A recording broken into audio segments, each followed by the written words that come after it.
বাংলাদেশের যে সার্কামস্টান্সেস, মানুষ দেখা যায় যে তেলের দাম বেড়েছে 15%। হ্যাঁ, তো যার অলরেডি একটা প্রোডাক্ট মজুদ আছে সেও 15%-এর বেশি বাড়িয়ে দেবে।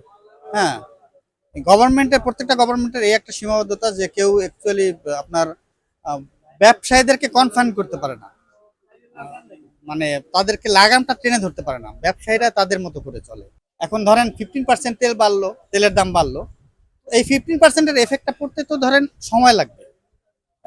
অ্যাটলিস্ট ধরেন নতুন নতুন জ্বালানি তেলের নতুন মূল্য অনুযায়ী যে জিনিসগুলো ইম্পোর্ট হবে বা বাজারে আসবে, সেই সময়টায় আপনি দাম বাড়ান, এটার যৌক্তিকতা আছে। কিন্তু এখন এই মুহূর্তে আমাদের দেশে হয় যে ধরেন নতুন একটা বাজেট, যেদিন বাজেটে কোনো জিনিসের দাম বাড়ায় ওই দিন থেকে এফেক্টিভ হয়, অথচ দেখা যায় মজুদ পণ্যগুলোর উপর জিনিসটার দাম বাড়িয়ে দেয়।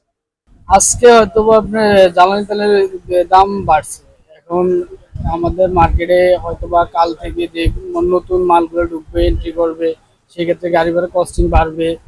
সব মালের উপর একটু কস্টিং বাইরে দেবে, আমাদেরও ওই মালটার দাম একটু বৃদ্ধি পাবে, স্বাভাবিক ব্যাপারে। কারণ সব কিছুর উপরে ডিপেন্ড করে জ্বালানি তেল। জ্বালানি তেল ছাড়া গাড়ি চলতেছে না, একটা ফ্যাক্টরি চলতেছে না, একটা অনেক কিছুই ডিপেন্ড করে জ্বালানি তেলের উপর। পুরো রাষ্ট্রে চলে জ্বালানি তেলের উপরে ভিত্তি করে, একটার পর একটা জ্বালানি তেলের সাথে সংযুক্ত আছে। সেই ক্ষেত্রে মনে করেন আপনার জ্বালানি তেলের দাম যেহেতু বাড়ছে, সবকিছুতে প্রভাব ফেলবে। তেল বাড়াতে অনেক প্রভাব পড়ছে, জিনিসপত্রের দাম বাড়ছে, সবকিছুর উপর প্রভাব পড়ছে। আমরা আশা করি যদি সরকার এই দিকে খেয়াল রাখে তাহলে হয়তো ভালো হবে এবং বাজারটা মনিটর করা দরকার। সাধারণ মানুষের জন্য ভালো হবে, কিন্তু কথাটা তখনই দাঁড়াবে ভালো হবে যখন তেলটা অ্যাভেলেবেল হবে।